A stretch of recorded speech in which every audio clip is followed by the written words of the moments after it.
Saya doakan coba gitu ke dokternya. Dokter orang tuanya merasakan apa yang saya rasakan. Itu malah praktek. Berapa hari kemudian meninggal lah. Pak mau pengen umroh, oke siap. Gue urusin. Yang jelang sebelum itu tiba-tiba sakit. Kakinya tuh bengkak, asam urat. Dibawa ke rumah sakit, disedot itunya, di sini masih nulis B1 siapa aja gitu-gitu.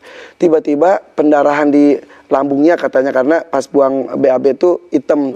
Harus di endoskopi, dipuasain 2 kali 24 jam. Deng, koma. Padahal nggak apa-apa awalnya. Koma, habis itu udah di komanya aja ketika bangun itu dia labbaik Allahumma labbaik. Berhayal udah di Mekah. Dan sampai pindah-pindah rumah sakit. Ada satu masa yang bikin gue belum pernah ngomong ke dimanapun sih. Pindah-pindah rumah sakit. Nah pas di rumah sakit yang itu tuh, aku kan tiap hari tuh kerja sampai jam 12 malam. Langsung ke Bandung, ke rumah sakit. Sholat subuh, istirahat bentar, duhur balik lagi ke Jakarta. Kerja lagi terus gitu. Suatu subuh aku datang ke sana. Apa tuh kondisi di bawahnya ICU itu apa? NICU. NICU ya? Ya itu. Dia diam gitu, darahnya banyak banget. Terus kayak, Pak, terus dia pas lagi sadar gini doang. Pak. Jadi dia kan sudah mulai cuci darah, dipindah ke sini, bocor, didiamin, dan itu udah dari sore. Dari sore mama aku udah ngomong ke tim rumah sakitnya, kata tim rumah sakitnya, ya nanti dijahit kalau udah besuknya selesai. Ya udah nggak usah ada besuk, kata mama itu. Sampai subuh didiemin, nggak dibersihin dan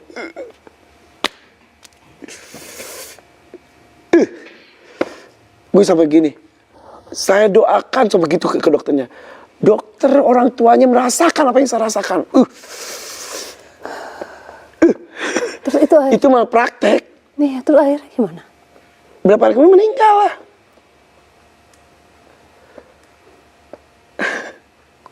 Kesel banget.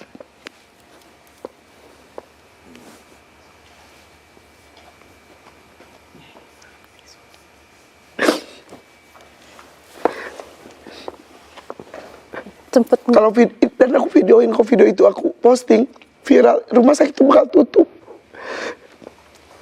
Nama dokternya gue masih apa, muka dokternya gue masih apa.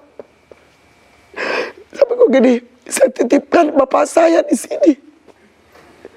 Sekarang kok gue ke Bandung lewat rumah sakit itu, gue buka kaca gue selalu gini deh.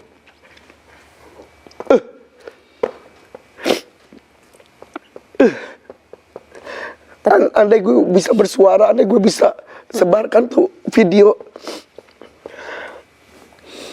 Walaupun ya Allah kan tahu emang waktunya itu, tapi Papa sempat nyampein sesuatu nggak? apa tuh kalau itu tuh pernah dalam komanya terus bangun terus yang cari aku kan, Van. Terus dia ngomong gini, Uwi minta pulang. Nah, apa mau pulang, mau kemana? Misalnya apa pulang ke Rahmatullah atau pulang ke rumah dan lain-lain. Sampai aku gini, ayo Pak, kan kita mau umroh. Sampai satu titik aku gini, ya udah kok apa nggak kuat ke apa di tidurnya apa gitu. Akhirnya aku siapin rumah yang di Bandung itu satu kamar buat merawat apa, dokter dan lainnya udah aku siapin. Hari itu siap, hari itu apa pulang, tapi sudah jadi jenazah. Persis. Ranjang yang masih ada, gini kan, cuma lihatin aja aku perlengkapan kedokterannya sudah ada, ya udah bawa jenazah.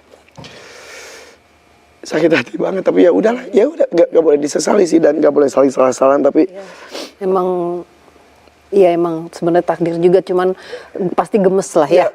Karena itu kan adalah ya malpraktek dan bisa disu. Tiap gue datang itu kan gue nyimpen di deposit kan 1 juta. Ya digunakan seperti mesin ATM, apa-apa yang nggak perlu diperlukan. Tiba-tiba katanya stroke, nggak stroke, bapak saya tidak stroke, tapi tangannya ahli saraf, ahli apa sampai endingnya tuh dia kalau nanti ada apa-apa kita akan bantu gini, nggak usah, sampai akhirnya aku gitu. Karena kan gue itu bisa retak dan lain-lain di usia sepuhnya. Kan udah tua ya. Ya gitu. Ini aku nggak pernah cerita ke siapa-siapa. Terus sampai kamu nggak pernah, maksudnya mau udah dilaporkan atau nggak usah? Cukup. Aku cuma ngomong, siapapun yang pernah menelantarkan bapak saya mudah-mudahan mengalami sakitnya seperti yang gue rasakan. Itu paling cuma bisa gue cuma ngacungin jari tengah gue ke rumah sakit itu ketika gue lewat. Sampai gue kemarin searching di IG nama dokter baru beberapa hari yang lalu. Dia sampai sekarang gue sama gini. Jadi coba kok gue posting kok, tapi masih ada itu ya berarti rasa itu masih terus ada. Terus yang nyesel tuh aku tuh mama aku juga suka ngomong nyesel kenapa mama bawa ke rumah sakit, sampai mama aku sekarang ngomong gini, apapun kondisi mama separah apapun jangan bawa ke rumah sakit, kata mama. Melihat pengalaman itu ya kita tidak tidak memandang rendah rumah sakit dan tim kedokteran tetap bagus, tapi banyak oknum lah gitu, udah anggap aja yang memanfaatkan kondisi pasien dan dipandang sebagai ladang untuk cari cuan, tahu ah.